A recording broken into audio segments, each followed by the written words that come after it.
সমস্ত মানুষগুলোকে ডাকানো হবে। সবাই যখন একদম অস্থির হয়ে যাবে, জবাব দেওয়ার মতো কোনো উপায় থাকবে না, ওই মুহূর্তে নবীজি তো পাশে দাঁড়ানো, নবীজি দেখবেন যে আমার উম্মত তো কেউ জবাব দিতে পারতেছে না, কেউ তো সঠিক মতো আমল করে নাই, আল্লাহর ইচ্ছা অনুযায়ী জিন্দেগি চালাই নাই, অবস্থাটা কি হবে? সবাই যখন পেরেশানি হবে, সবাই পেরেশানির মধ্যে হাবুডুবু খাবে, কপাল দিয়ে ঘাম বের হতে থাকবে, মাথা দিয়ে ঘাম বের হতে থাকবে, একদম শুধু চাই থাকবে, মুখ লড়বে না, জবান লড়বে না, কি জবাব দিবে? লা জবাব হয়ে যাবে। ওই মুহূর্তে দেখবে নবীজি বলবেন আমার উম্মতের অবস্থা তো খারাপ, মনে হয় সবগুলো জাহান্নামী হয়ে যাবে, কারণ একজনও তো আল্লাহর বিধান অনুযায়ী চলে নাই, আল্লাহর ইচ্ছা অনুযায়ী জিন্দেগি পরিচালনা করে নাই, কোরআনের বিধান অনুযায়ী দেশ চালাই নাই, ব্যক্তিগতভাবে চলে নাই, সমাজ চলাই নাই, সে জাহান্নামী হয়ে যাবে। তখন নবীজি বলবেন আয় আল্লাহ, আমার উম্মত জবাব দিতে পারবে না, আপনি একটু আমাকে সুযোগ দেন, আমি এই জবাবের ব্যবস্থা করতেছি। বলেন সুবহানাল্লাহ।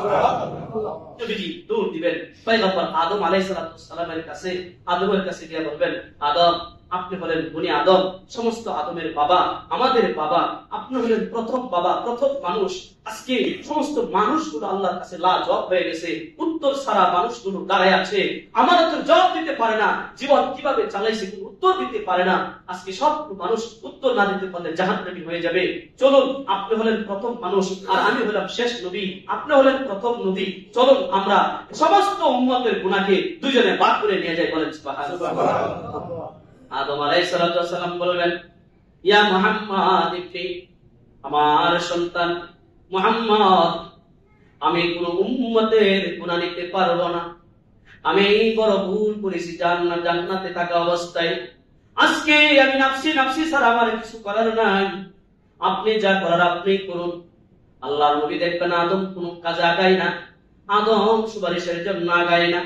আল্লাহর নবী তখন একটা দৌড় দেবে, আল্লাহ পাকের আরশ আজিমের নিচে কুদরতি পায়ের মধ্যে সাজদায় পড়ে যাবে। বলেন সুবহানাল্লাহ। সাজদায় পড়ে আল্লাহ ইয়া উম্মতি ইয়া উম্মতি, আল্লাহ আমার উম্মতকে আপনি রক্ষা করুন, উম্মতকে রক্ষা করুন। এই যে মানুষগুলো দাঁড়ায় রয়েছে, একটা মানুষও জবাব দিতে পারে না, জীবনে কত নামাজ মিস হয়েছে, কত ইবাদত বন্দেগী জীবনে বরবাদ হয়েছে, একজনও তো জবাব দিতে পারতেছে না, সবগুলো জাহান্নামী হয়ে যাবে। আয় আল্লাহ আমার উম্মতকে আপনি জাহান্নামে দিয়েন না, একটু রক্ষা করুন, দয়া করুন। আল্লাহ পাকের প্রশংসা করবেন, সাজদায় পড়ে থাকবেন। এক পর্যায়ে আল্লাহ পাক নবীজির চোখের পানি দেখে বলবেন ইরফা রাসাকা, আপনি মাথা উঠান, ওয়ালা সাওফা ইউতিকা রাব্বুকা ফাতারদা, আপনাকে আপনি যা চাবেন আমি তাই দিব, তবে আপনি মাথা উঠান। বলেন সুবহানাল্লাহ। অদস্ত বুজুর্গ, মূল আলোচনা হলো এই, হাসরের ময়দানে আমরা সবাই কিন্তু আল্লাহর আদালতে দাঁড়াবো, কেউ হিসাব দিতে পারবো না যদি না নবীর সুপারিশ আমার কপালে না আসে। আমার কপালে নবীর সুপারিশ আসলেই আমি জান্নাতে যেতে পারবো, আর না হয় আমি জাহান্নামী হয়ে যাব। সুপারিশ ছাড়া আমি জান্নাতে যেতে পারবো না। সেই নবীর সুপারিশ নিতে হলে আমলের দরকার আছে না নাই? আল্লাহর হুকুম ছাড়া আমি জান্নাতে যেতে পারবো না, সে আল্লাহর হুকুম দুনিয়াতে পালন করার দরকার আছে না নাই? আসুন, আল্লাহর ইচ্ছাই ইচ্ছা, আল্লাহ যা চান আমরা তাই করতে হবে, আল্লাহর ইচ্ছার বাহিরে যাওয়ার সুযোগ নাই। আল্লাহর ইচ্ছা হলো আমরা ইবাদত করি। আল্লাহ আমাদের সবাইকে ইবাদত করার তৌফিক দান করুন। সবাই বলি আমিন।